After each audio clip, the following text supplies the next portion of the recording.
चलिए बच्चों, पिछली क्लास में हम लोगों ने क्या देखा था? हम लोगों ने देखा कि हमारी जो प्रणाली है वो कौन सी प्रणाली है? गणित की हम लोग कौन सी प्रणाली के बारे में पढ़ाई कर रहे थे? हिंदू आरबिक प्रणाली के बारे में। ठीक है, अगर बात करें तो ऐसी हमारे पास कितनी प्रणालियां हैं, संख्या क्या, जिसमें अध्ययन किया जाता है? बता सकते हैं कोई? चलिए यहाँ पे डिस्कस करते हैं हम लोग वो सारी चीजें। थोड़ा सा यहाँ पे आते हैं। देखिए, हम लोग जिस प्रणाली में स्टडी करते हैं वो हमारी जो प्रणाली होती है हिंदू अरेबिक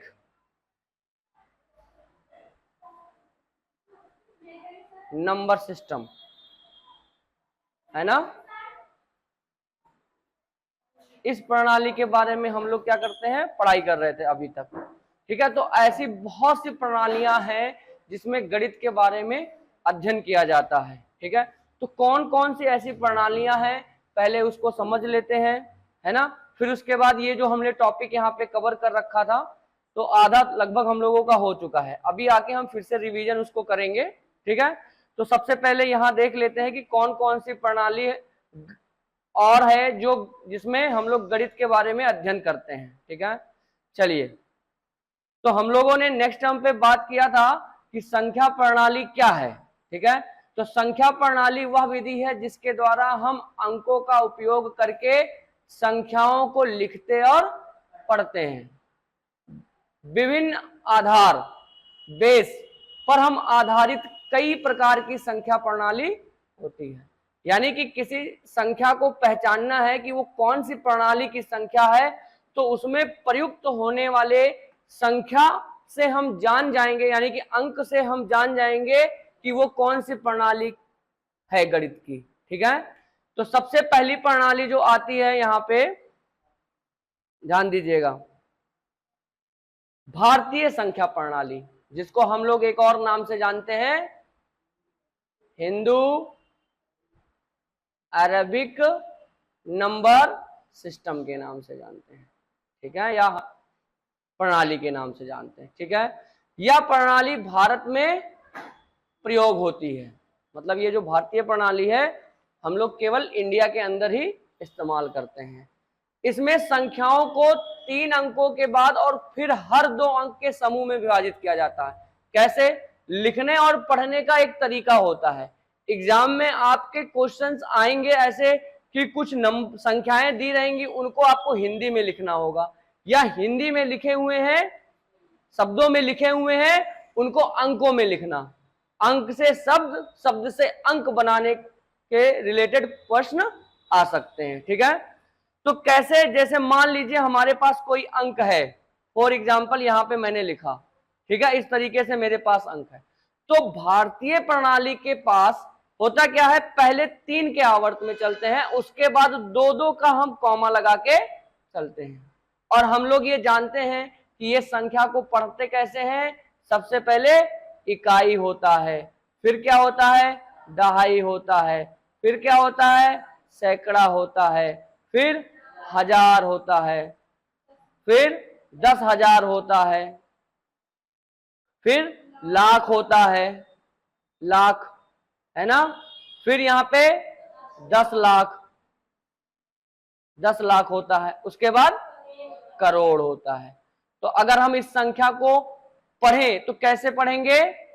1,28,65,675, यानी कि इसमें कितने आवर्त हो गए? 1, 2, 3 और 4 आवर्त। ये हमारा सैकड़ा होता है, ये हमारा हजार होता है, ये हमारा लाख होता है, और ये हमारा करोड़ होता है। बात समझ में आया? तो 1,28,65,675। ठीक है, बात समझ में आया? तो भारतीय प्रणाली में संख्याओं को विभाजित करने के लिए सबसे पहले 3 और फिर 2-2 के आवर्त में चलते हैं। तो जोड़ा यानी कि ग्रुप हमारा 3 2 2 का ऐसे बनता हुआ चला जाएगा। बाद में कोई संख्या नहीं है तो एक ही रहेगा। बात समझ में आया? चलिए यहाँ पे एग्जाम्पल भी कुछ दे रखा है, देखिए यहाँ पे हमारे पास एग्जाम्पल है, ठीक है। इसको देखिए आप, 3 के आवर्त में बांटा, फिर 2 के, फिर 2 के और फिर 2 के आवर्त में चलता जा रहा। तो इसमें हम लोग क्या करेंगे, इकाई, दहाई, सैकड़ा, हजार, 10,000, लाख, 10 लाख, करोड़, 10 करोड़। तो ये क्या हो जाएगा, 12 करोड़ 34 लाख 56,000 और 789। बात समझ में आया? तो कैसे पढ़ेंगे, इकाई का स्थान का मान कितना होता है 1, दहाई का 10, सैकड़े का 100, हजार, उसके सैकड़े का 100, हजार का 1000। मतलब पावर की बात करें तो ये 10 के पावर 0, 10 के पावर 1, फिर 10 के पावर 2, 10 के पावर 3, 10 के पावर 4, 10 के पावर 5, इस तरीके से संख्याएं चलती रहती हैं। बात समझ में आया? ठीक है। और इन्हीं से हम स्थानीय मान निकालते हैं। ठीक है, स्थानीय मान निकालने का तरीका अभी हम लोग आगे चल के देख लेंगे कैसे निकालते हैं। ठीक है, अभी हम यहाँ पे डिस्कस कर लेते हैं सारी प्रणाली के बारे में। ठीक है, दूसरी प्रणाली आती है हमारी। आप सब क्या करिएगा ना, ये जितने नोट्स आप देख रहे हैं वीडियो के माध्यम से, जब आप देखेंगे तो आप क्या करिएगा, कॉपी पेन अपने पास रखिएगा, वीडियो पॉज कर करके उसको नोट कर लीजिएगा, ताकि आपका एक प्रॉपर नोट्स बनता रहे, आपकी तैयारी प्रॉपर होती रहेगी फिर। ठीक है, चलिए दूसरी प्रणाली है हमारी अंतरराष्ट्रीय संख्या प्रणाली, जिसको हम लोग इंटरनेशनल नंबर सिस्टम कहते हैं। तो यह प्रणाली अमेरिका और कई अन्य देशों में उपयोग होती है। मतलब विदेशों में यूज होने या पश्चिमी देशों में यूज होने वाला जो प्रणाली है वो है अंतरराष्ट्रीय प्रणाली। ठीक है, इसमें समूह में कैसे बांटते हैं संख्या को, है ना, 3-3 के आवर्त में बांटते हैं। जैसे यहाँ पे आप देखेंगे तो यहाँ पे 3 आवर्त है। अभी मैं इसको बेस के मतलब भी समझा दूंगा, बेस का क्या मतलब है। ठीक है, 3 के आवर्त में चलती हैं। जैसे यहाँ देखिए 1 2 3 4 5 6 7 8 9 है, तो 3-3 के आवर्त में बांट दिया जाता है। ठीक है, ये हमारा यूनिट होता है। ठीक है, ये हमारा 10th प्लेस होता है, यूनिट्स प्लेस 10th प्लेस, ये हमारा 100th प्लेस। ठीक है, ये हमारा थाउजेंड्स। ठीक है, थाउजेंड्स हो जाएगा, ये हमारा 10,000 हो जाएगा, 10,000। ये हमारा क्या हो जाएगा 100,000, है ना। यहां पे देखिएगा 10,000 के बाद कौन सा आ जाएगा, हाँ 100,000।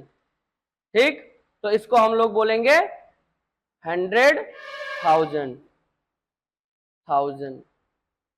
ठीक है, ये हमारा क्या हो जाएगा मिलियन।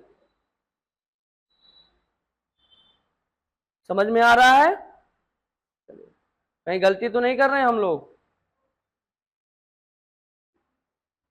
और ये हमारा क्या आ जाएगा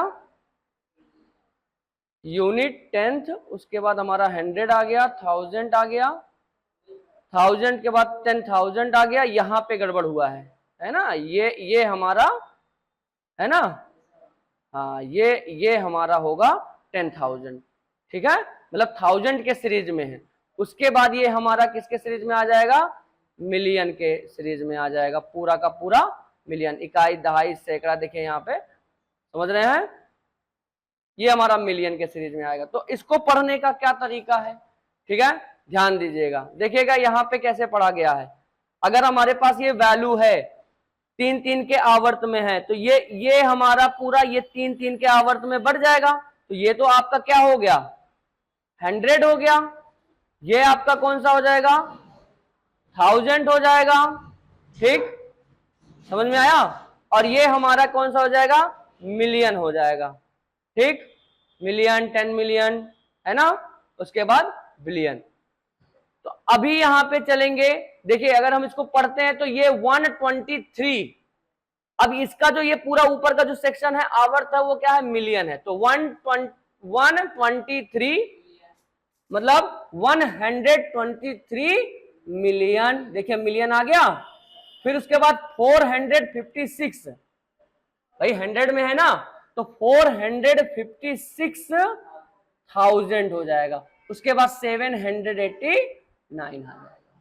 ठीक, तो इस तरीके से आपका जो श्रेणी चलेगा, यहां पे ध्यान दीजिएगा, यूनिट का प्लेस हमेशा 1 होता है, 10th का हमेशा 10 होता है, और 100 का हमेशा 100 होता है, यानी कि 100 होता है। 1000 का 1000 होता है, 10,000 का 10,000 होता है, 100,000 का 1 लाख होता है। इकाई, दहाई, सैकड़ा, हजार, 10,000, लाख। मतलब 1 लाख बराबर कितने का होता है? 100,000 के। 100,000 तीनों एक साथ ले लीजिए। थोड़ा सा यहाँ पे गलत तरीके से लिया गया, ये ऐसे 3, ये 3, यहाँ पे थोड़ा सा ऐसे लेना। ठीक, उसके बाद मिलियन वाले में बात आएंगे तो 3 ये और ये 3। ठीक है, तो 1 मिलियन हो जाएगा। मतलब लिखने का तरीका 100,100, तो ये हमारा क्या हो जाएगा? 1 मिलियन। और 1 मिलियन कितने के बराबर होता है? हाँ, इकाई, दहाई, सैकड़ा, हजार, 10,000, लाख, 10 लाख, यानी कि 10 लाख के बराबर होता है 1 मिलियन। ये यहाँ पे रॉन्ग हो गया। ठीक है, ये हमारा मिलियन है। बात समझ में आ रहा है? तो 1 मिलियन 10 लाख के बराबर। तो 1 बिलियन कितने लाख के बराबर होगा?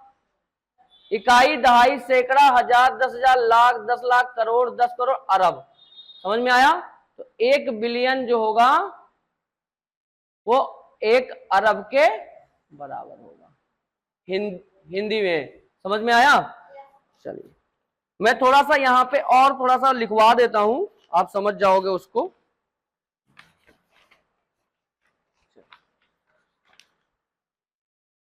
देखिए, अगर आपसे एग्जाम में पूछ लिया जाए, ठीक है, पावर के फॉर्म में पूछ ले, मतलब 10 के घात के रूप में पूछ ले, तो उसको कैसे आप आइडेंटिफाई करेंगे? ठीक है, यहां पे देख लेते हैं हम लोग।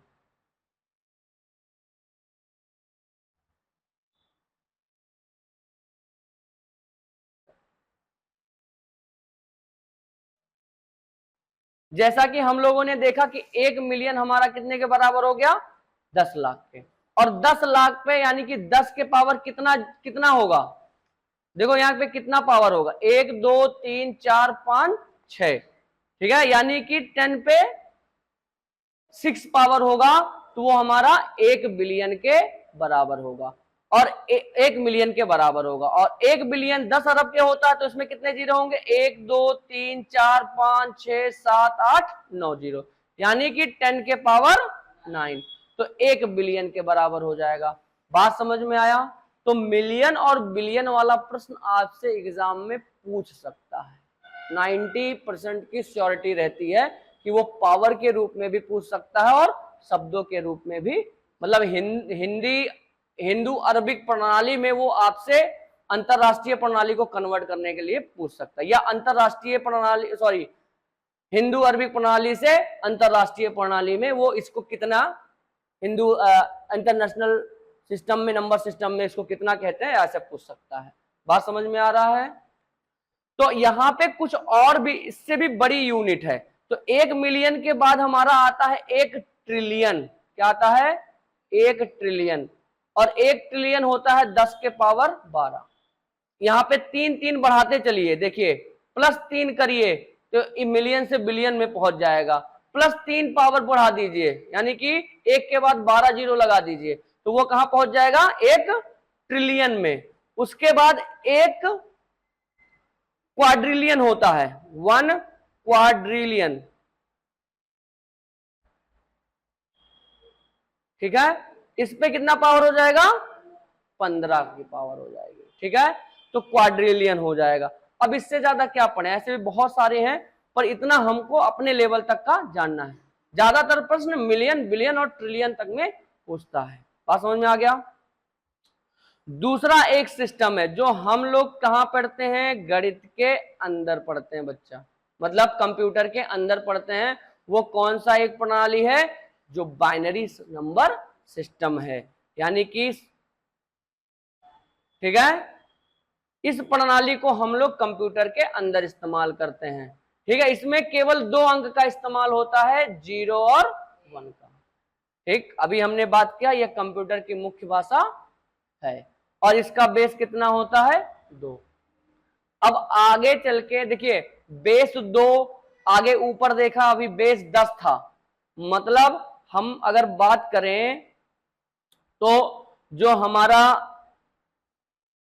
दार्शनिक प्रणाली है ना, और जो हमारा अंतरराष्ट्रीय प्रणाली है, ठीक है, इन दोनों का बेस 10 है।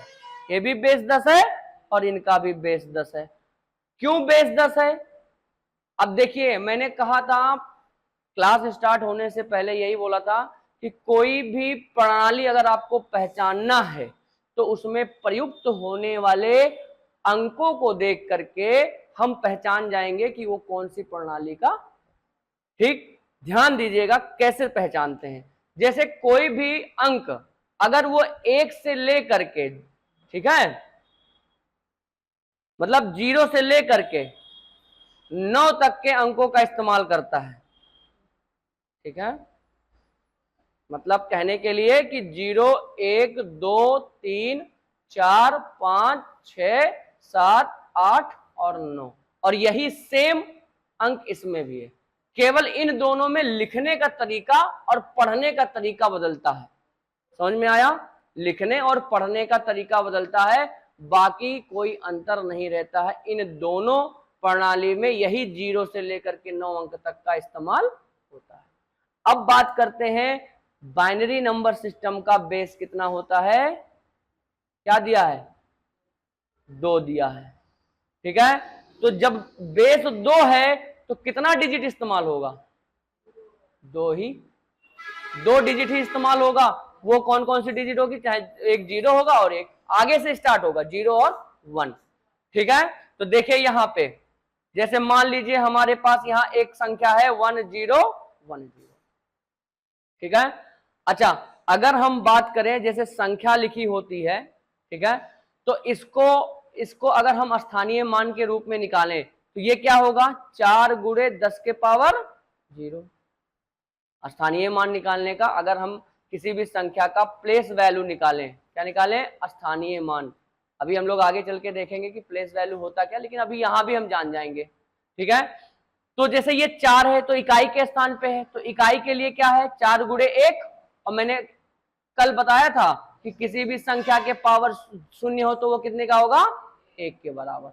उसके बाद क्योंकि पढ़ते कहां से हैं? दाएं से बाएं के तरफ, और हर अंक अपने से 10 गुना होता है ना। तो अगर ये 1 है तो अगला वाला 10 होगा, उसके अगला वाला 100 होगा, उसके अगला वाला 1000 होगा। यही तो इकाई, दहाई, सैकड़ा, हजार पढ़ रहे हैं हम लोग। तो इसका बेस कितना हो जाएगा बेटा? 3 गुणे 10 के पावर 1, ठीक है। शून्य के बाद 1 ही आएगा ना। फिर 2 गुणे 10 के पावर 2, 1 गुणे 10 के पावर 3। बात समझ में आ रहा है? तो इस तरीके से हम किसी भी अंक का स्थानीय मान निकाल लेंगे, जैसे यहां पे हम निकाल रहे हैं। ध्यान देना, यहां पे समझ में आ रहा है ना। अब देखो, स्थानीय मान निकालने के लिए किसी भी संख्या का स्थान मान का उनके फेस वैल्यू में गुणा होता है। फेस वैल्यू इनटू प्लेस, है ना, कि वो किस स्थान पे है। समझ में आया? तो हम उसका प्लेस वैल्यू निकाल लेंगे। तो 4 इंटू 10, अब चूंकि इकाई के स्थान पे है तो 10 टू द पावर 0 हो गया। तो इसका स्थानीय मान कितना हो गया? 4। 3 का स्थानीय मान कितना हो गया? 3 गुणे 10। 2 का स्थानीय मान कितना हो गया? 2 गुणे 200, सॉरी 100, है ना। तो कितना हो जाएगा? 200। इसका कितना हो जाएगा? 1 गुणे 1000, तो कितना हो जाएगा? 1000। तो अगर आपसे पूछे 1 का स्थानीय मान कितना है तो कितना बताओगे? 2 का स्थानीय मान इस संख्या में कितना है? 200। 3 का स्थानीय मान कितना है? 4 का स्थानीय मान कितना है? तो इकाई स्थान पे जो वैल्यू होगा, जो अंक होगा, उसका स्थानीय मान और उसका जातीय मान या अंकित मान कहिए, ठीक है। फेस वैल्यू और प्लेस वैल्यू यूनिट प्लेस का सेम होता है। बात समझ में आई? चलिए, तो देखिए अब इसमें बेस क्या लेके चला, 10 बेस लिया, 10 के पावर से हमने मल्टीप्लाई किया। अब अगर हमको बाइनरी नंबर की बात करते हैं तो इसमें अगर ये बाइनरी नंबर है ठीक है, तो इसका डेसिमल नंबर में क्या होता, ये कितने डेसिमल नंबर का बाइनरी नंबर है, तो इसका पता लगाने के लिए हम लोग क्या करते हैं, इस जीरो में किससे मल्टीप्लाई करते हैं, बेस के पावर 0 से। समझ में आया? बहुत गौर से समझना। जब हम हिंदू अरबिक प्रणाली यानी कि अपनी वाली गणित जब पढ़ रहे हैं तो उसमें बेस 10 है और 10 के पावर से हर अंक में गुणा कर रहे हैं और फिर जोड़ दे रहे हैं। अगर हम इसको जोड़ेंगे तो आपका यही अंक तो आएगा, आएगा कि नहीं आएगा, है ना। इसी को हम लोग बोलते हैं दार्शनिक प्रणाली, ठीक है। दार्शनिक का मतलब होता है 10, आधार जिसका 10 हो। अगर हमको ये बाइनरी नंबर्स का डेसिमल नंबर निकालना हो तो हम इसमें 2 के पावर 0 से मल्टीप्लाई करेंगे, एक में 2 के पावर किससे, 1 से, 0 से फिर से 3 क्यों आ जाएगा, 0 के बाद 1 2 आएगा ना, फिर 1 के बाद 2 के पावर 3। अब इसका वैल्यू क्या हो जाएगा, 0, इसका 2, इसका 0, इसका 2 के पावर 3 है, क्या मतलब 2 का गुणा 3 बार, 2 गुणे 2 गुणे 2 गुणे, तो कितना हो जाएगा 8। तो ये कितना आ जाएगा 8 प्लस 2 कितना आ जाएगा 10। तो 10 बाइनरी नंबर्स यानी कि 10 डेसिमल नंबर का ये बाइनरी नंबर कर लेंगे।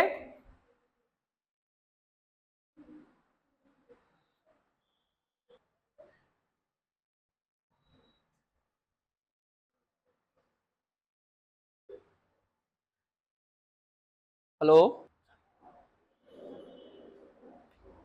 ये बात सबको समझ में आ गई कि कोई भी चीज कैसे पहचानेंगे कि किस प्रणाली के। अभी 3 मैंने देखा और तीनों बड़े आसान से आप तरीके से पहचान सकते हो, क्योंकि उसमें प्रयुक्त होने वाले डिजिट एक 0 से 9 तक है, एक दूसरा भी 0 से 9 तक है, यानी कि हिंदू अरबिक प्रणाली और अंतरराष्ट्रीय प्रणाली दोनों में सेम डिजिट का इस्तेमाल होता है, और बाइनरी में केवल 0 और 1 का इस्तेमाल होता है।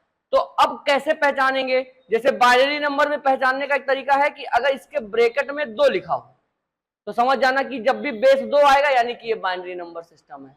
अब यहां पे आगे आइए, देखिएगा, अब जो दूसरी प्रणाली है वो है हमारा कौन सा, ऑक्टल संख्या प्रणाली, मतलब ऑक्टल नंबर सिस्टम की बात कर रहे हैं। तो अब इसकी विशेषता क्या है, इसमें 8 अंक का इस्तेमाल होता है, कहां से कहां तक, 0 से 7 तक। यानी कि अगर कोई संख्या ऐसे लिखी हो, है ना, तो ये कौन सी संख्या है, ऑक्टल है। अगर कहीं ऐसे लिख दे और बोल दे ऑक्टल, तो क्या ये ऑक्टल है, नहीं, क्योंकि इसमें एक अंक 9 आ गया, तो ये ऑक्टल नहीं होगा। अंक जो भी इस्तेमाल होंगे वो केवल 0 से लेकर के 7 तक इस्तेमाल, और बेस उसका इसे क्लियर हो जाएगा कि ये ऑक्टल है। दोनों चीजें ध्यान देने वाली बात है, ठीक है। नेक्स्ट इसमें आ जाता है, यहां पे देखेंगे, चलिए थोड़ा सा नीचे करें, इसको ऊपर करते हैं, ठीक है। चलिए देखिए, ऑक्टल नंबर के लिए क्या करना होगा, वही सेम काम जो हम डेसिमल नंबर के सिस्टम के लिए कर रहे थे, बाइनरी के लिए कर रहे थे, वही ऑक्टल के लिए करना है। ऑक्टल वाले में किससे करेंगे, 8 के पावर 0, 8 के पावर 1, 8 के पावर 2 से। कोई भी नंबर 1 to 7 है तो इसमें किससे करेंगे, 7 8 के पावर 0 से। तो ये कितना आ जाएगा 7, ध्यान दो इधर, 2 8 के पावर 1 का मतलब कितना हो जाएगा, 8 दूनी 16, और ये कितना हो जाएगा 1 इंटू, मतलब 1 गुणे 8 के पावर 2, तो 8 हटाए कितना होता है 64। अब इनको जोड़ लो, ये टोटल कितना हो जाएगा, जोड़ो, 7 और 6, 6 4 10 और 7 17 के 7 हो गया, और 6 और 1 7 और 1 8 हो गया, यानी कि 87 डेसिमल नंबर का ये ऑक्टल नंबर सिस्टम है। 87 आया कि नहीं आया, ठीक है। सेम उसके बाद यही सेम प्रोसीजर हमारे लिए हेक्साडेसिमल के लिए आ जाएगा।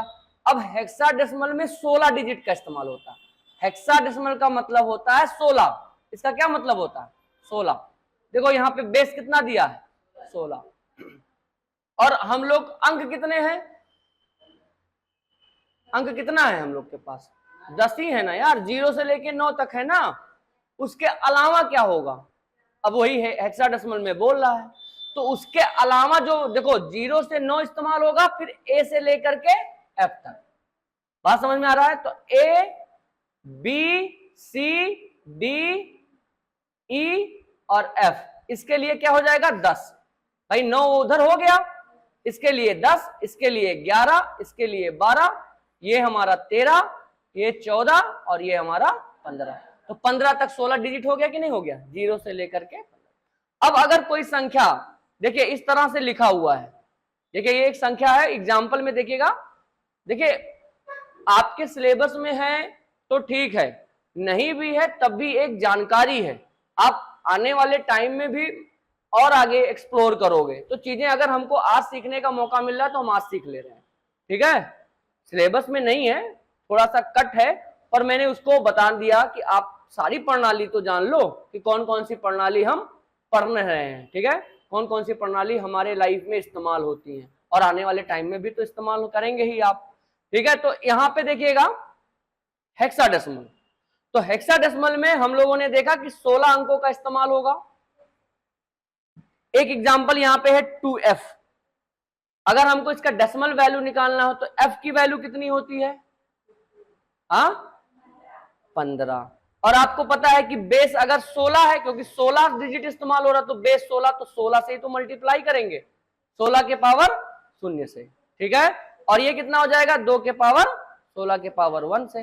अब क्योंकि ये 15 हो जाएगा और ये कितना हो जाएगा? 16 दूनी 32, और 32 और 15 कितना हो जाएगा? 47, ठीक है। तो इस तरह दशमलव में, अगर दशमलव प्रणाली में अगर नंबर को लाना हुआ तो हम ऐसे आराम से ला सकते हैं। तो हम लोगों ने सारी प्रणाली देख ली, कोई डाउट है इसमें किसी को? आ गया समझ में?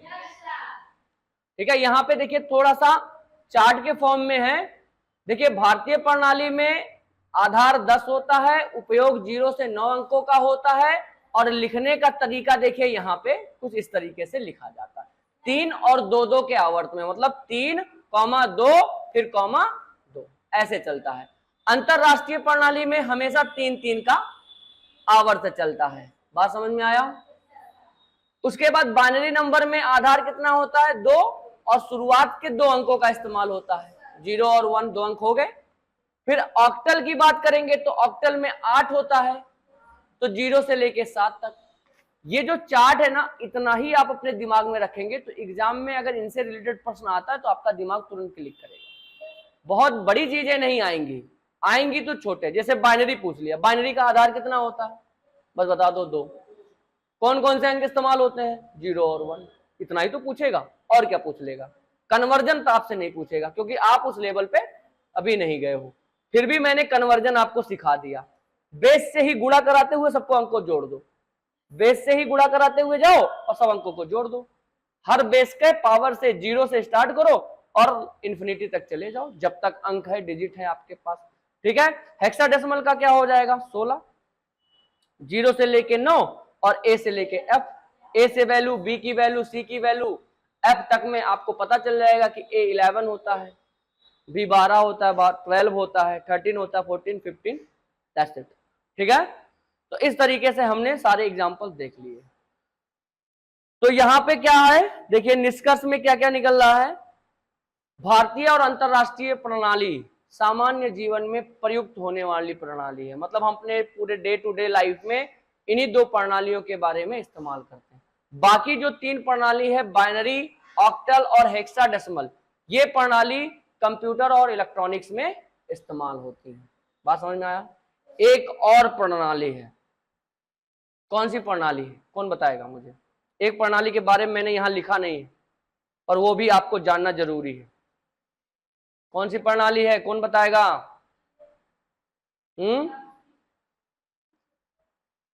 रोमन,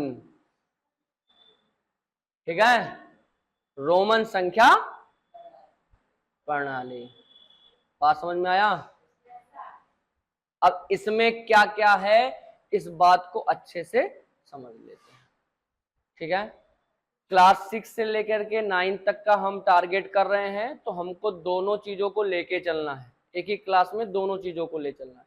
तो क्लास 6 में जो पढ़ रहे हैं उनकी तैयारी के लिए, उसके लिए भी है, और जो 9th के पेपर देंगे उनके लिए भी है। ठीक है,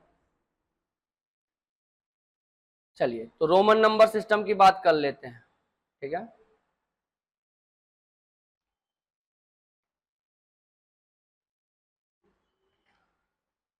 तो ये जो प्रणाली है ये कहां पे इस्तेमाल होती है? जैसा कि नाम है रोमन संख्या प्रणाली, इसका मतलब ये रोम में इस्तेमाल होने वाली संख्या प्रणाली है। तो रोम के निवासी संख्याओं को लिखने के लिए विशेष चिन्हों का प्रयोग करते थे। ठीक है, और ये सब लोग, हम इंडियंस भी इस प्रणाली को अच्छे से जानते हैं। अगर आप वॉच देखेंगे तो रोमन नंबर्स में आपको वॉच दिखेंगे। ठीक है, अब वो कौन कौन सी चिन्ह है? टोटल ये लोग 7 चिन्हों का प्रयोग करते थे। कितने चिन्हों का? 7 चिन्हों का। ठीक, कौन कौन से चिन्ह? चलिए देखिए, लिखते हैं। एक हमारा है आई, यानी कि 7 चिन्हों का प्रयोग होता है। कितना? 7 चिन्हों। ये लोग 7 चिन्हों का प्रयोग करते थे, इसी से सारे फॉर्मेशन वो करते थे गणित के, संख्याओं को लिखने का। ठीक, उसके लिए फिर बी, एक्स, एल, सी, डी और एम। ठीक है, कौन बताएगा इसकी वैल्यू कितनी होती है गणित में? 1। इसकी कितनी होती है? 5। इसकी कितनी होती है? 10। इसकी कितनी होती है? 50। सही बात। चलिए, इसकी 100। इसकी कितनी होती है? 500। गुड। और इसकी कितनी होती है? 1000। ठीक है, अब इसमें कुछ नियम है, संख्याओं को बनाने का, लिखने का कुछ नियम है। ठीक है, सबसे पहला नियम यहां पे लिख लेता हूं, ध्यान दीजिएगा आप लोग। Rule number 1। ठीक है, कभी भी जो आई है, ठीक है, और ध्यान देना, और एक्स है, इसकी जब आवृत्ति होगी, मतलब जब बार बार ये चलेगा, ठीक है, आवृत्ति होने पर संख्याओं को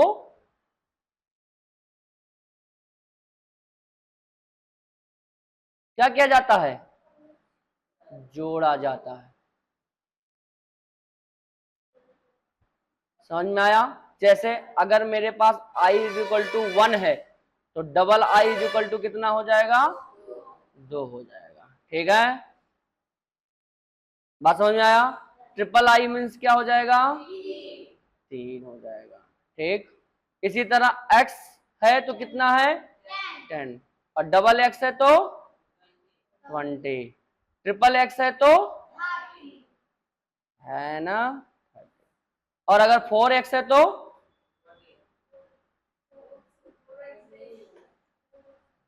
हाँ,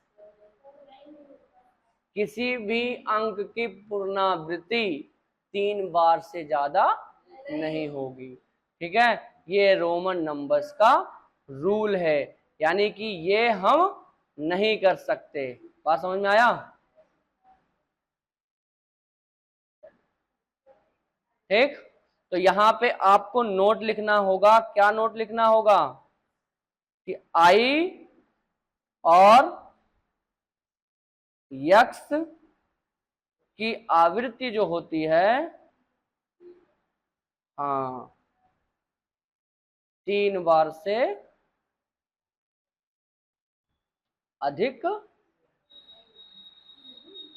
नहीं होगी हो सकती। ठीक है, चलिए। अच्छा, क्या हम ऐसे वी लिख सकते हैं? चलिए बताइए, वी कितना हो जाएगा? 5 5 10, ऐसा कर सकते हैं। हाँ, तो ये भी आप नियम में रख लीजिए। क्या नियम है? कि v की कोई आवृत्ति नहीं होती, तो v की आवृत्ति, ठीक है, कर लेंगे।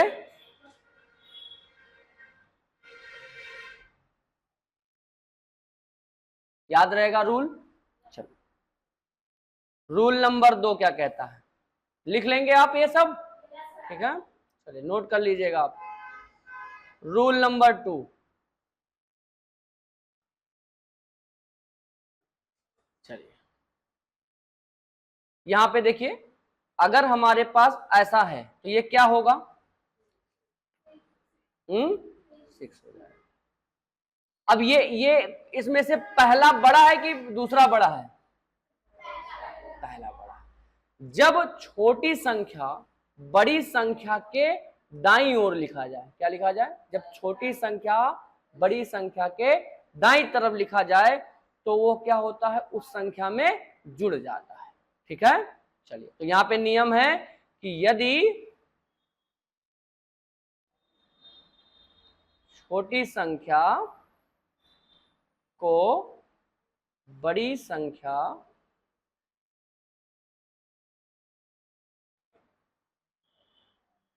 के दाईं ओर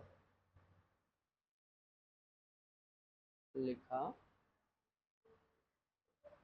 जाए तो वह उसमें जुड़ जाता है, ठीक है। तो बात आपको समझ में आ गई? इसकी वैल्यू कितनी होगी जरा मुझे बताएंगे, कितना होगा? 8 हो जाएगा। और अगर मैं यहाँ पे x लिख देता हूं तो अब कितना हो जाएगा? कैसे?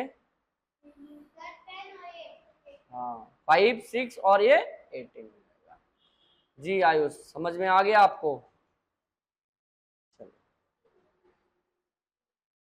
चलिए अब आगे बढ़ते हैं। तीसरा नियम,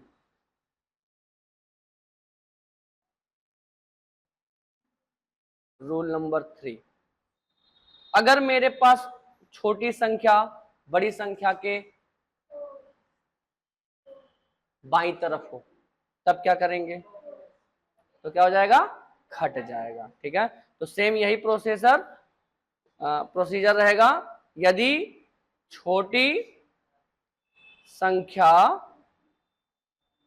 को बड़ी संख्या के बाईं, है ना, दाएं से कहां आ जाएगा? बाईं ओर लिखा जाता है या लिखा जाए तो वह उसमें से घट जाता है। बहुत इंटरेस्टिंग चीजें अभी आप सीखोगे इसमें, ठीक है। तो अगर इसकी वैल्यू पूछा जाए तो कितना हो जाएगा? 4। 1x है तो कितना हो जाएगा? 9। CD है तो कितना हो जाएगा? D की वैल्यू कितनी होती है? 500। C की वैल्यू कितनी होती है? 100। तो कितना हो जाएगा? 400, ठीक है। चलो अच्छा, आइए एक आपसे सवाल पूछते हैं।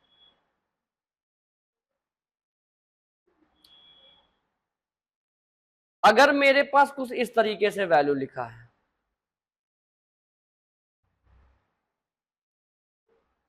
बड़ी संख्या के, चलो अब बताओ इसका आंसर कितना आएगा?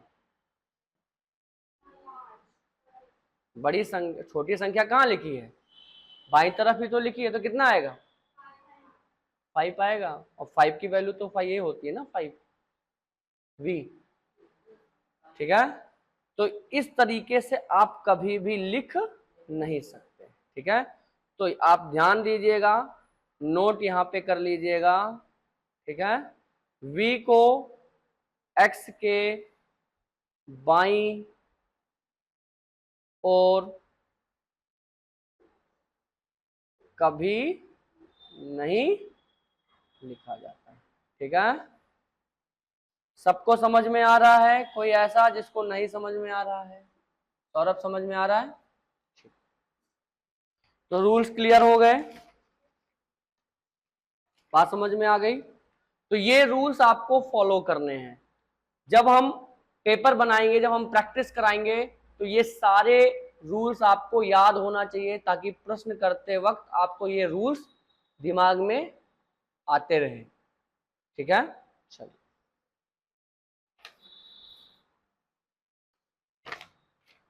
एक और दो पॉइंट इसमें पूछा जाता है, कभी कभी एग्जाम में आता है।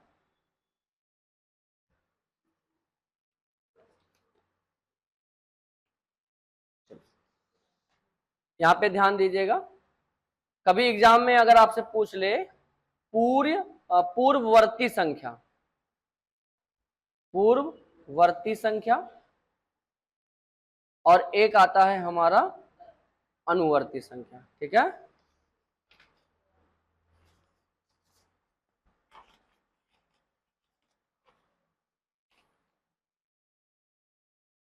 अनुवर्ती संख्या।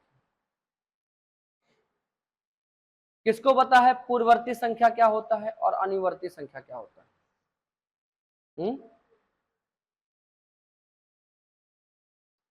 पूर्ववर्ती का मतलब क्या होता है? पूर्व मतलब पहले।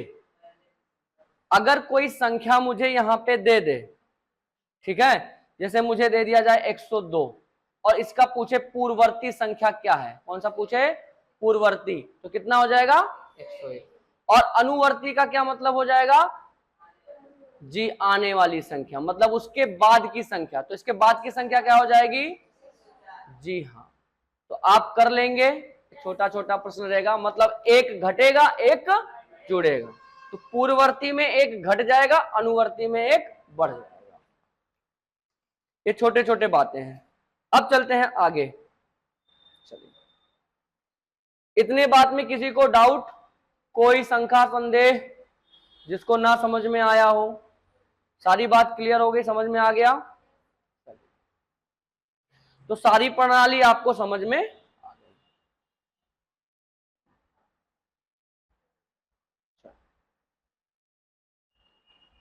हाँ, तो हम लोगों का एक दो पार्ट यहाँ पे छूट गया था, जो हम लोग आगे चल के यहाँ पे देख ले रहे हैं अभी।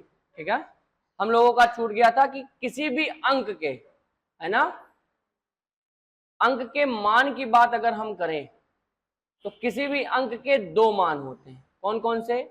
एक होता है अंकित मान, ठीक है, और एक होता है हमारा स्थानीय मान। इससे भी रिलेटेड आपको एग्जाम में प्रश्न मिलेगा, देखने को मिलेगा आपको। ठीक है, अंकित मान को हम लोग कई सारे नाम जानते हैं। एक इसका नाम होता है जातीय मान भी। कौन सा मान? जातीय मान। और इंग्लिश में हम इसको क्या बोलते हैं? Face value. ठीक है, और इसको हम लोग क्या बोलते हैं?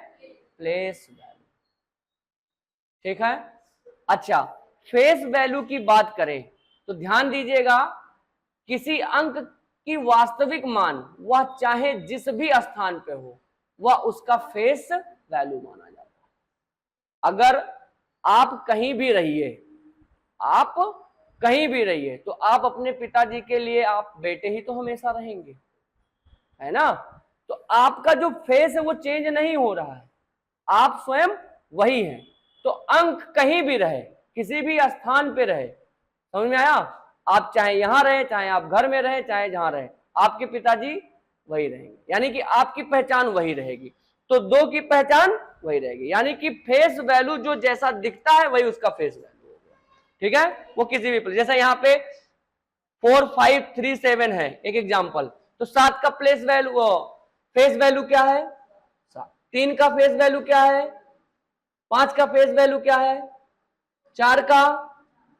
ठीक है, तो फेस वैल्यू समझ में आया, मतलब वह अंक स्वयं उसका फेस वैल्यू होता है, अंक स्वयं ही उसका फेस वैल्यू होता है। दूसरी बात यहां आ जाता है स्थानीय मान। ठीक है, देखिए आपसे सवाल सीधा सीधा नहीं पूछेगा, आप जानते रहोगे तो थोड़ा सा घुमा के पूछेगा, ठीक है। जैसे यहां पे पूछ रहा है, चलिए यहां देखिए स्थानीय मान क्या है, किसी अंक का मूल्य, है ना, यानी कि मान उस संख्या में उसके स्थान पर निर्भर करता है कि वो किस पोजीशन पे है। फॉर एग्जांपल 4737 मान लीजिए ये, तो इसमें 2 7 है, इस 7 का स्थानीय मान क्या है, कितना है 7। इसका 3 का स्थानीय मान कितना है, जी हाँ ठीक है। 7 का हाँ कितना हो जाएगा 700, जी हाँ 100 प्लेस पे है तो 700। इसका 4 का 4000, तो आप ये निकाल लेंगे। अब देखिए इनको जोड़ने पे आपका यही वैल्यू आना चाहिए, आ जाएगा वही। अब एक बात यहां पे प्रश्न को घुमा के पूछने का क्या तरीका, देखिए आपसे पूछ लिया कि अंक में निहित 7 का स्थानीय मान निकालिए, स्थानीय मान का गुणनफल कितना होगा। जो निहित अंक है उनके स्थानीय मान का 7 के स्थानीय मान का गुणनखंड क्या होगा, या गुणनफल क्या होगा, या जोड़ क्या होगा, या घटाव क्या होगा। ऐसे तमाम तरह के प्रश्न को घुमा करके वो पूछ सकता है। अब यहीं पे देख लीजिए आपके पास 2 7 है, एक 7 ये है और एक 7 ये है, तो एक 7 का स्थानीय मान कितना है 700 और एक 7 का 7 है। अब इनका गुणनफल पूछ ले तो कितना हो जाएगा 7 7 49, कितना आ जाएगा। अगर जोड़ पूछ लेता तो जोड़ देते तो कितना आता 707, घटाओ पूछता तो घटा देते। तो बात समझ में आ गई कि आपसे प्रश्न पूछने के तरीके में वो बदलाव कर सकता है, आपको किसी तरीके से वो प्रश्न पूछ सकता है। तो इतनी बात समझ में आ गई, किसी को डाउट।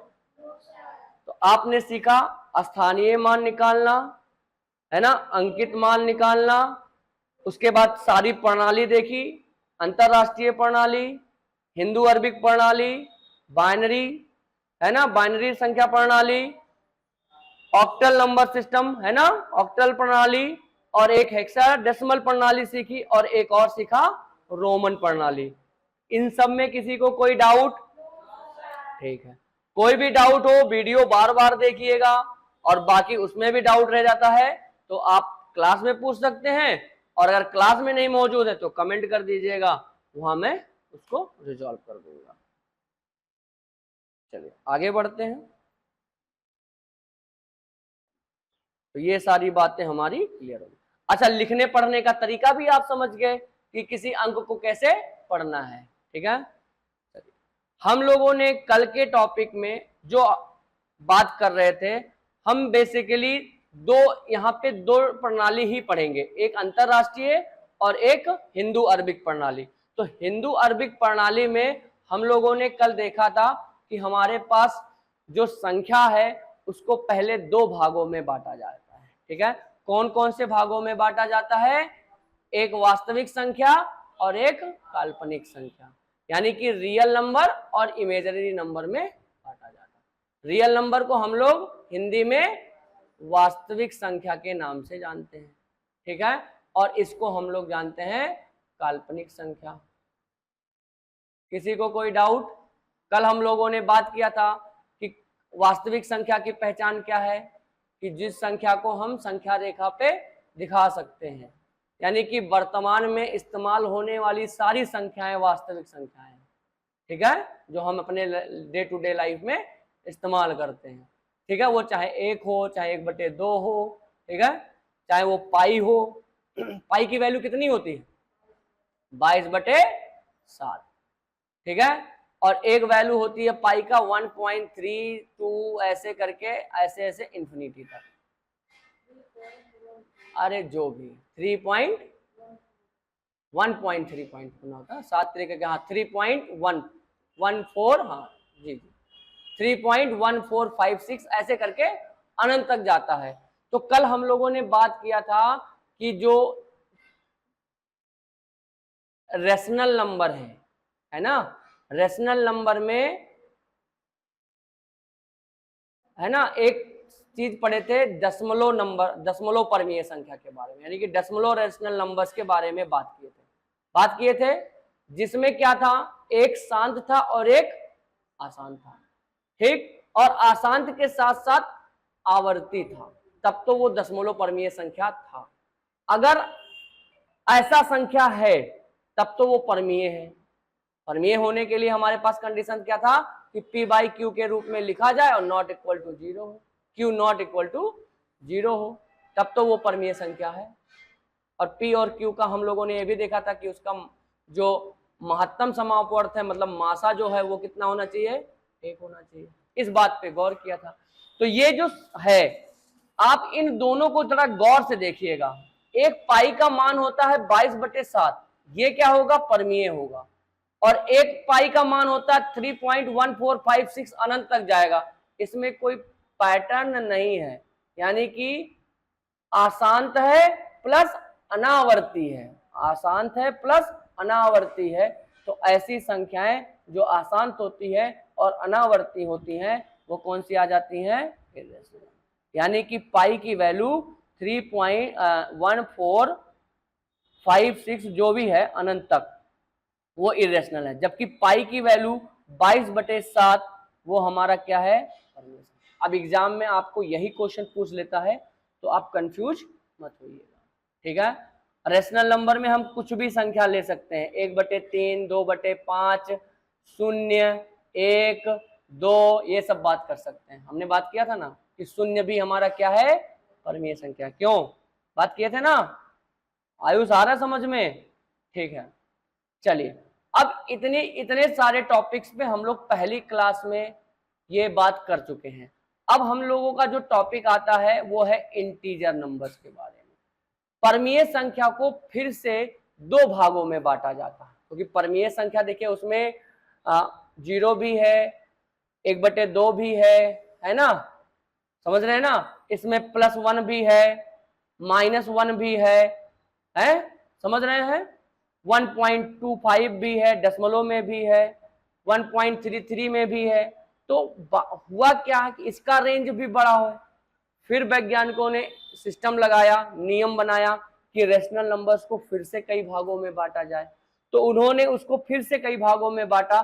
तो पहले दो भागों में उन्होंने बांटा इस चीज को। एक हमारा बन गया इंटीजर नंबर। इंटीजर नंबर को हम लोग हिंदी में पूर्णांक के नाम से जानते हैं। क्या नाम से जानते हैं, पूर्णांक के नाम से।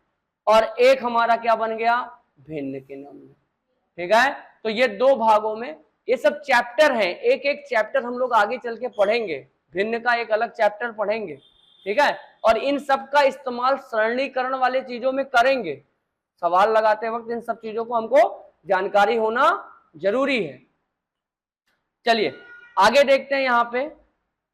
अब देखिए हमारे पास पूर्णांक की बात करें, अगर मैं बात करूं यहाँ पे आपसे पूछूं 1.5 क्या यह पूर्णांक है, कौन बताएगा,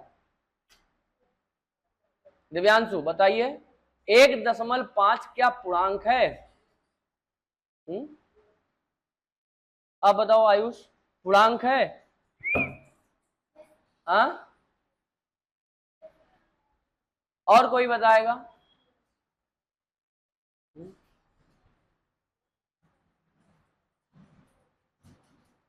पूर्णांक का मतलब क्या होता है? पूर्णांक को अगर तोड़ा जाए तो पूर्ण धन अंक होगा, समझ रहे हो ना। पूर्णांक का मतलब पूर्ण धन अंक, मतलब अंक पूरा होना चाहिए, ना ज्यादा ना कम। दशमलव यानी कि पूर्णांक कभी दशमलव में होता ही नहीं। अगर मैं संख्या रेखा की बात करूं तो ये संख्या रेखा है 0, -1, -2, -3, यही तो पढ़ते हो, 1, 2, 3। तो जो ये वैल्यू है ना बेटा, ये जो मेन लाइन वाली वैल्यू है ना, यही पूर्णांक है।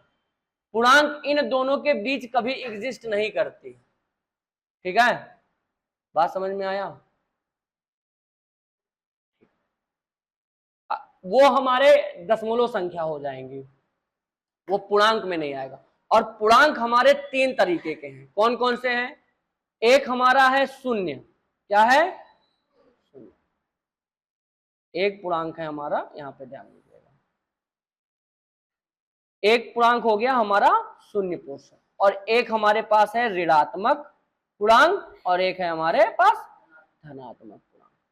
अगर आपसे पूछे क्या शून्य ऋणात्मक पूर्णांक है?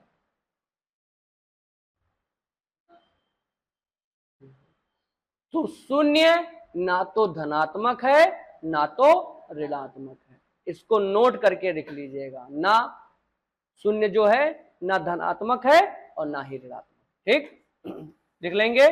शून्य क्या है? पूर्णांक है, ठीक है, आई बात समझ में। अब बात आती है फ्रैक्शन की, भिन्न की।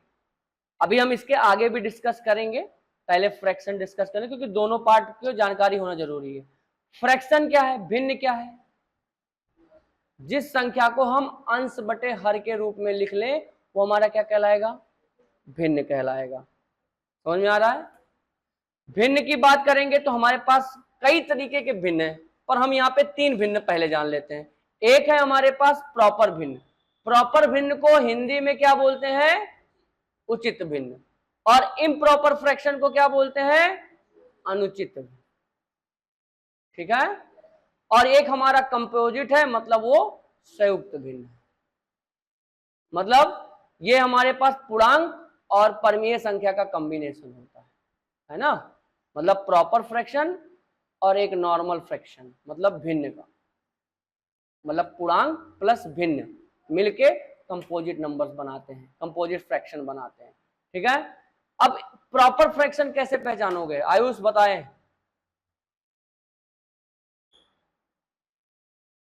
चलिए अदमेश आप बताइए, उचित भिन्न की पहचान कैसे करते हैं आप?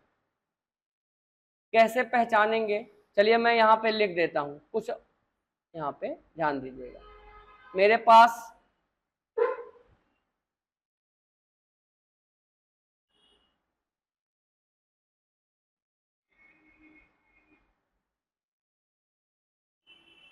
एक बटे 3 है, 3/5 है, 7/11 है, ठीक है, 11/5 है, 8/3 है, 14/5 है।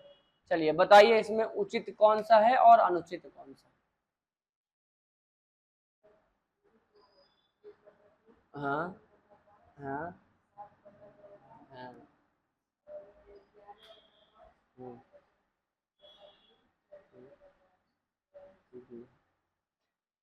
हम लोग नंबर सिस्टम पे काम करते वक्त एक चीज देखा था कि जो जो हर है उसी को तो हम पार्ट में डिवाइड करते थे, 3 भागों में डिवाइड करते थे, एक ले लेते थे। अब अगर मेरे पास 3 हिस्से हैं तो क्या मैं किसी एक को एक हिस्सा दे सकता हूं? क्यों नहीं दे सकता हूं? मेरे पे कोई फर्क पड़ेगा? उचित है कि नहीं है? और मेरे पास 3 हिस्सा है तो क्या मैं 11 हिस्सा किसी को दे सकता हूं? मेरे पास 5 हिस्से हैं तो क्या मैं किसी को 11 हिस्सा दे सकता हूं? अनुचित है कि नहीं है? है ना अनुचित। तो प्रॉपर और इम्प्रॉपर फ्रैक्शन की पहचान ये हो गया कि अगर अंश छोटा है हर से तो प्रॉपर हो जाएगा। अंश छोटा है हर से, यानी कि न्यूमरेटर लेस देन डिनोमिनेटर, इसको न्यूमरेटर बोला जाता है और इसको डिनोमिनेटर बोला जाता है, ठीक है। इंग्लिश में अंश को न्यूमरेटर और हर को डिनोमिनेटर बोला जाता है। बात समझ में आ रही है? आप तीनों लोग, देवी, आ रही है बात समझ में? हाँ बोलिए। तो आप कैसे पहचानेंगी? जब न्यूमरेटर लेस देन डिनोमिनेटर है तब वो प्रॉपर होगा, और जब न्यूमरेटर ग्रेटर देन डिनोमिनेटर है तो क्या हो जाएगा? इम्प्रॉपर फ्रैक्शन हो जाएगा। जैसे यहाँ पे बात करें 11/5, यहाँ 8/3, यहाँ 14/5, ठीक है। अब ये आगे चल के जब हम भिन्न पढ़ेंगे ना तो कौन सी भिन्न बड़ी है, कौन सी भिन्न छोटी है ना, भिन्न को अवरोही क्रम में, अवरोही क्रम में, असेंडिंग ऑर्डर, डिसेंडिंग ऑर्डर में अरेंज करने का भी प्रश्न आता है। और ट्रिक भी सीखेंगे हम लोग कि कैसे उसको अरेंज करते हैं। बात समझ में आया? संयुक्त भिन्न कैसा होगा? वो कुछ ऐसा भिन्न होगा, 1 सही 1/3। देखा जाए तो 3 एक 3 है ना, और प्लस 1, ये कितना होता है? 4/3। और ये कैसा भिन्न है? तो जो संयुक्त भिन्न होता है ना बेटा, वो ऑलरेडी एक तरह का इम्प्रॉपर फ्रैक्शन ही होता है। बात समझ में आया? अगर एग्जाम में पूछे कि संयुक्त भिन्न किस तरह का भिन्न होता है, तो अनुचित भिन्न होता है। ठीक है, चलिए अगर हम यहाँ पे, अब छोटा सा मेरा यहाँ पार्ट और रह गया है, आज ये टॉपिक खत्म हो जाएगा और नेक्स्ट टर्म पे हम लोग प्रैक्टिस करेंगे, कुछ क्वेश्चन की प्रैक्टिस, और अगर थोड़े बहुत जो थ्योरी का पार्ट और रह जाएगा उसको भी एक्सप्लेन कर लेंगे। ठीक है, चलिए अगर हम यहाँ पे पॉजिटिव और जीरो को मिला देते हैं तो हमारे पास एक संख्या बनती है होल संख्या, इसी को बोला जाता है पूर्ण संख्या। ठीक है, अगर जीरो नहीं होता तो संख्या कभी पूर्ण नहीं होती। ठीक है, बात समझ में आ रहा है? अच्छा, इसको हम लोग ना कैपिटल W से डिनोट करते हैं होल नंबर को। ठीक है, इस बात को हम लोगों ने नेक्स्ट टर्म पे भी देखा था कि रियल नंबर को हम लोग किससे डिनोट करते हैं? R से। ठीक, रेशनल नंबर को हम लोग किससे डिनोट करते हैं? Q से, है ना, और इरेशनल नंबर को R-Q से, और इंटीजर नंबर को I से या Z से। ठीक है, और होल नंबर को हम लोग W से। पॉजिटिव अगर इंटीजर है तो पॉजिटिव हो जाएगा I के ऊपर या Z के ऊपर, और अगर नेगेटिव है तो I के ऊपर नेगेटिव या Z के ऊपर नेगेटिव। ये चिन्ह भी आपसे एग्जाम में पूछ सकता है। ठीक है, बहुत छोटी छोटी बातों पे ध्यान देना है, क्योंकि बच्चे यही पढ़ना भूल जाते हैं, सब पढ़ के चले जाते हैं, लेकिन वो जो छोटी छोटी बातें होती ना उसमें घूमते रहते हैं वो, और जब एग्जाम में आता है तो फिर हवा हो जाता है, क्योंकि किताब के मूल चीजों के बारे में पूछा जाता है। जब आप किताबें पढ़ते हो ना तो उसके जो मूल चीजें होती हैं लोग छोड़ देते हैं, सवाल सब लगा लेते हैं, सवाल सबको करने आ जाता है, लेकिन जो थ्योरेटिकल पार्ट होता है उसको क्या होता है, कैसे डिनोट करते हैं, वो सब भूल जाते हैं। ठीक है, चलिए आइए अब आ जाते हैं होल नंबर में। तो होल नंबर्स में हम लोग बात कर रहे थे कि हमारे पास 0 से लेकर के 1 2 3 जितनी भी संख्या है वो क्या है? अनंत तक, सबके सब क्या है? होल नंबर है। अब होल नंबर्स में इतनी संख्या थी, उसके बाद इनको अलग अलग पार्टों में बांटा गया। तो सबसे पहला आया हमारे पास प्राकृतिक संख्या, 1 2 3 से लेकर के अनंत तक। बात समझ में आया? अच्छा, एक बात मैं पूछता हूं, 1 से लेकर के जितनी संख्या है इनको प्राकृतिक संख्या ही क्यों बोलते हैं? कुछ और नाम क्यों नहीं दिया गया? आयुष, 1 2 3 4 5 ये सब ऐसी संख्या है, इसको प्राकृतिक संख्या क्यों बोला जाता है? बताएंगे? कौन बताएगा? मुझे ही बताना पड़ेगा। आयुष,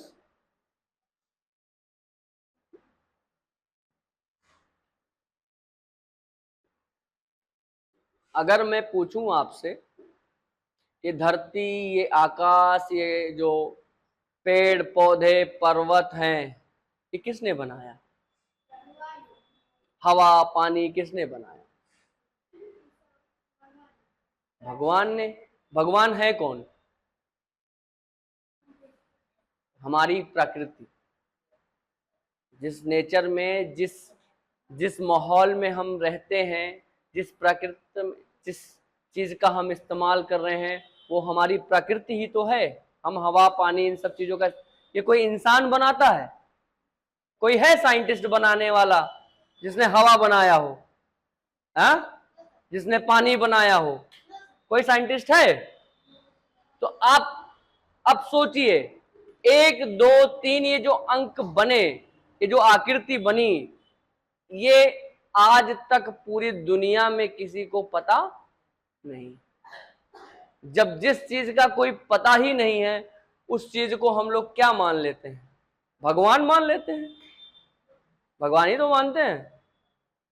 भगवान से मिल के आए हो, उस पर हमारा एक विश्वास हो जाता है। अगर है वो एग्जिस्ट कर रहा है तो हमारा एक विश्वास हो जाता है।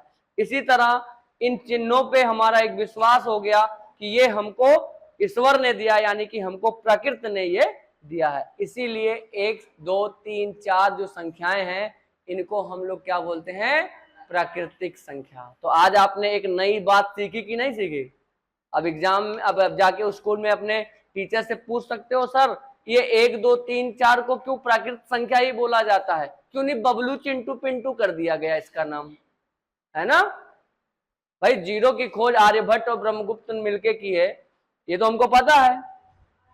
पर 1 2 3 आज तक तो पता नहीं किसी गणितज्ञ को, या कौन से गणितज्ञ ने बनाया। तो आराम से आप इस सवाल का जवाब दे सकते हो। ठीक है, चलिए दूसरा आता है हमारे पास। कौन सी संख्या है ये? प्राइम नंबर, है ना।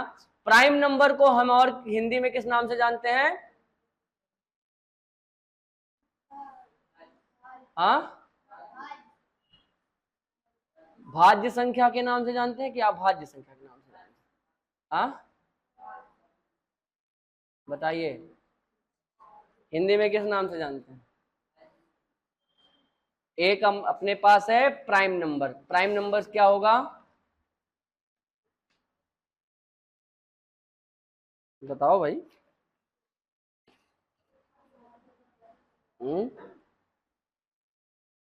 किस नाम से जानते हैं? सब के सब अभाज्य संख्या के नाम से। और ये जो कंपोजिट नंबर है, इसको हम लोग किस नाम से जानते हैं?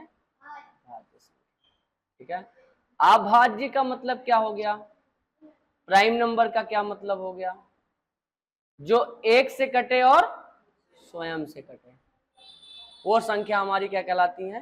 अभाज्य संख्या। एक से कटे और स्वयं से कटे। तो अब मुझे बताइए, कौन कौन सी संख्या है जो एक से कटती है और स्वयं से कटती है? एक है, एक एक प्राइम नंबर है कि नहीं है? एक अभाज्य संख्या है कि नहीं है? हाँ, अभी मैंने बताया है। देखो, बातों पे ध्यान दोगे ना तो चीजें पकड़ने लगोगे। ऑब्जर्वेशन पे ध्यान दो। मैंने कहा कि अभाज्य संख्या जो एक से कटे स्वयं से कटे, मतलब कम से कम 2 अंकों से वो कटे ही कटे, एक से कटे और स्वयं से कटे। अब एक की बात आएगी, एक की बात आएगी तो सिर्फ एक से कटेगा। एक की बात आएगी तो सिर्फ एक से कटेगा, उसमें स्वयं का कोई महत्व नहीं है। मतलब या तो स्वयं से कटेगा, बाकी और कोई महत्व नहीं है। तो एक ना भाज्य है और ना अभाज्य है। ये आप याद रखिएगा, आपके एग्जाम में क्वेश्चन पूछ सकते हैं। ठीक है, तो स्टार्ट कहां से हो रहा है? 2 से। ठीक है, 2 के बाद कहां से? 2 के बाद 3 आ जाएगा, उसके बाद 5 आ जाएगा, 7 आ जाएगा, 9 आ जाएगा, 11 आएगा। 9 तो 3 से कट जाएगा ना बेटा। 13 आ जाएगा, 17 आ जाएगा। ऐसे बहुत सारी संख्या आ जाएंगी, आ जाएंगी। अब एग्जाम में भी क्वेश्चन पूछा जाता है कि 1 से 25 के बीच में कितनी अभाज्य संख्या है, 1 से 50 के बीच में कितनी अभाज्य संख्या है, 1 से 75 के बीच में कितनी अभाज्य संख्या है, 1 से 100 के बीच में कितनी अभाज्य संख्या है। ठीक है, तो मैं ये आपको लिखवा देता हूं कि किसके में कितनी अभाज्य संख्याएं होती है।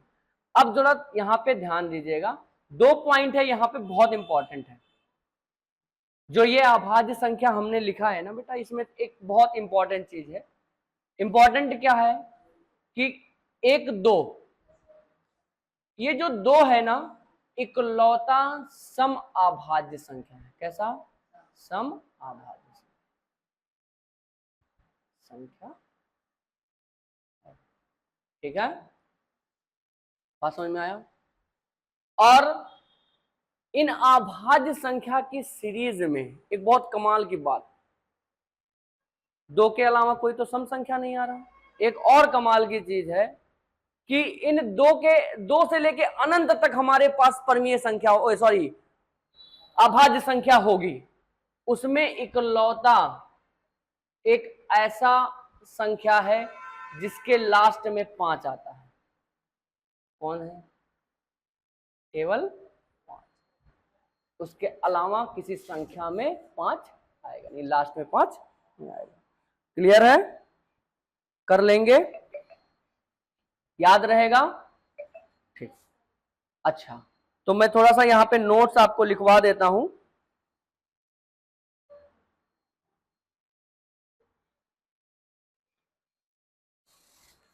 लिख लीजिएगा, यहां पे हम यहां पे लिखवा दे रहे हैं, आप वीडियो में जाकर के पॉज करके इसको लिख लीजिएगा। ठीक। सबसे पहला यहां पे आता है कि 1 से 25 तक के बीच में अभाज्य संख्या। ठीक है, अभाज्य संख्या कितना होता है? 9। कितना? 9। ठीक है। 1 से 50 के बीच में जो अभाज्य संख्या होगी वो होगी 15। ठीक है, काउंट करके आप निकाल के लेकर आइएगा। 1 से 75 के बीच में जो अभाज्य संख्या होगी 21। ठीक। 1 से 100 के बीच में जो अभाज्य संख्या होगी वो 25। ठीक। 1 से 125 के बीच में जो अभाज्य संख्या होगी वो 300। ठीक। और 1 से लेकर के 150 के बीच में जो अभाज्य संख्या होगी वो 35। ठीक, चल रहे हैं? ध्यान दीजिएगा। इसके आगे भी 1 से 175 कितना हो जाएगा? 40। 1 से 200 के बीच में, ठीक है, 46। बस, इससे ज्यादा क्या लिखवाएंगे? ठीक है, तो यहां ध्यान दीजिएगा, 1 से 100 के बीच में 25 है, फिर 125 में फिर 5 जुड़ जाएगा 30, फिर 150 में 5 जुड़ जाएगा 35, 175 में फिर इसके संख्या में 5 जुड़ जाएगा तो 40। ठीक है, बात समझ में आया? तो ये आप इतना याद रखिएगा, इन्हीं में से कोई एक आपका क्वेश्चन एग्जाम के लिए हो सकता है, इससे ज्यादा नहीं जाएंगे। ठीक है, इससे ज्यादा निकालना होगा तो आप अपना स्वयं पढ़िए। तो संख्या के बारे में कुछ जो बातें हैं हमने यहाँ पे डिफाइन कर रखा है, जो अभी मैंने आपको बताया है कि क्या क्या चीजें हैं। हमने देखिए प्राकृतिक संख्या के बारे में पढ़ा। ठीक है, आप इसको एक बार जा करके अच्छे से पढ़ लीजिएगा, लिख लीजिएगा, समझ लीजिएगा। ठीक है, तो ये देखिए प्राकृतिक संख्या मैंने डिफाइन किया, आपको बता दिया। पूर्णांक के बारे में, धनात्मक पूर्णांक के बारे में, है ना, ऋणात्मक पूर्णांक के बारे में, सम संख्या के बारे में। ठीक है, अभी सम संख्या नहीं बताए हैं तो सम संख्या यहां चल लेते हैं थोड़ा सा हम लोग। सम संख्या ऐसी कौन सी संख्या होती है जो सम हो जाएगी? जिस संख्या को हम 2 से विभाजित कर से वो सारी की सारी संख्या क्या कहलाएंगी? सम कहलाएंगी। और जिसमें 2 से विभाजित नहीं होना, यानी कि 2 से भाग दे और वो विभाजित ना हो, तो वो संख्या कैसी हो जाएगी? ठीक है, और एक हमारे पास है कंपोजिट नंबर्स। ठीक है, मिश्र संख्याएं, इसके गुणनखंड की बात करेंगे तो ऐसी संख्याएं जिनके एक से अधिक गुणनखंड होते हैं, जैसे हमने किया भाज्य संख्या, इसको हम लोग कंपोजिट नंबर को भाज्य संख्या भी बोलते हैं। मतलब भाज्य संख्या क्या हो जाएगी? सबसे छोटी भाज्य संख्या कौन सी है? कौन बताएगा? सबसे छोटी भाज्य संख्या कौन सी है? उदाहरण में देखो यहां लिखा हुआ है सबसे छोटी 4। ऐसी संख्या जो 1 से कटे, स्वयं से कटे और स्वयं के अलावा किसी एक और से कटे, मतलब 3 मिनिमम फैक्टर कितने होने चाहिए? 3 गुणनखंड होने चाहिए, तब वो हमारी संख्या क्या हो जाएगी? भाज्य संख्या हो जाएगी। ठीक है, तो 4, 6, 8, 9, 10, 12। ठीक है, केवल ये केवल एक और स्वयं के अलावा अन्य से भी विभाजित होती हैं, इसीलिए ये संख्याएं क्या है? भाज्य संख्याएं। क्लियर हो गया? अभाज्य संख्या हम पहले भी डिस्कस कर चुके हैं, परिमेय की संख्या के बारे में पहले भी बात कर चुके हैं, ठीक है। वास्तविक संख्या, काल्पनिक संख्या, कॉम्प्लेक्स नंबर एक संख्या आता है जो वास्तविक और काल्पनिक दोनों का मिक्स होता है, उसको हम लोग कॉम्प्लेक्स नंबर या सम्मिश्र संख्याएं उसको बोलते हैं, ठीक है। बात समझ में आया। रूट के अंदर अगर माइनस है ना, अगर ये ऐसा वर्ग है, वर्गमूल है, उसके अंदर हमारा पास माइनस साइन है, तो वो संख्या हमारी क्या कहलाएंगी, कॉम्प्लेक्स नंबर कहलाएंगी। तो इतनी बातों में किसी को कोई भी डाउट होगा तो आप अपना कमेंट हमको वीडियो के थ्रू दे दीजिएगा, हम आप उसको क्लास में या कमेंट में ही सॉल्व करा देंगे, ठीक है। चलिए आज के लिए इतना ही, धन्यवाद सबको।